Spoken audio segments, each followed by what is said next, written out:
Miss Tourism India, Irene Dkhar kan mi Khmat, Iaka India, Haka Miss Tourism World 2025 Global Finals, Kaban Longa Spotrek Mentau Kalaning Kot Arjapsan, Ha Guangdong, China.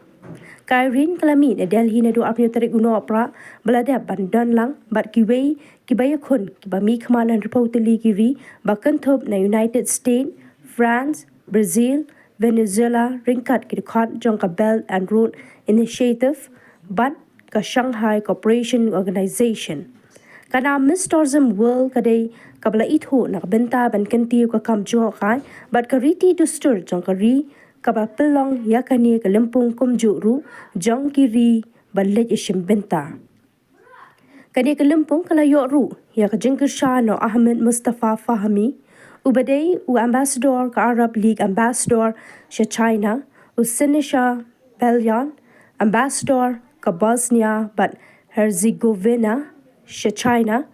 but u Ivan Chalu ambassador ka Zambia sha China.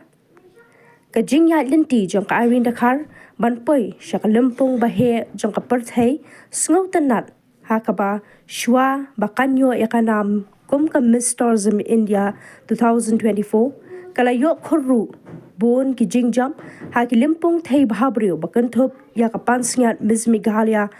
2022, Miss Northeast 2022 kale mi Khmat ru kum ka Femina Miss India Meghalaya 2023 but Miss Grand India Meghalaya 2024.